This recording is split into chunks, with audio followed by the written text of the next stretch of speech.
اشرف غنی ولې د کرکټ بورډ مشران داسې زر زر بدلوي؟ سلام او مینه خوږو دوستانو، وخت مو په خیر. ولسمشر غنی په شاوخوا 3 کلونو کې د افغانستان د کرکټ بورډ 4 مشران له دندو لرې کړي او بدل کړي دي.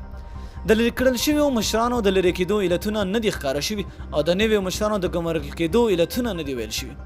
ښایي سیاسي ګمارنې وي، ښایي کمپایني ګمارنې وي، ښایي د ځینو لوبغاړو زور او فشار وي، یا ښایي د کرکټ په فساد کې د ځینو تورونو هڅه وي چې خپل فساد پټ کړي. ښایي د کرکټ او بورډ د ادارې د بهترۍ لپاره وي، یا ښایي یو هم نه وي او ښایي ټول وي. هر څه چې وي، خو آرک او بورډ یې په اړه معلومات نه دي ورکړي او نه یې ورکوي. مګر یوه خبره ښکاره ده چې ولسمشر غني ته د افغانستان د کرکټ په ټیم او په کرکټ بورډ کې د روانو حالاتو په اړه ناسم، غیر دقیق او یو طرفه معلومات ورکول کیږي او هغه هم د همدغه معلوماتو په اساس د تبدیل او تغییر فرمانونه صادروي. دا معلومات څوک ورکوي؟ ځینې لوبغاړي، د بورډ ځینې غړي، په ارګ کې دننه د ځوانانو او سپورټ د برخې مشاوران او نور چې یو ډول نه یو ډول د کرکټ په اختلافاتو او فساد کې دخیل او یو اړخ دي.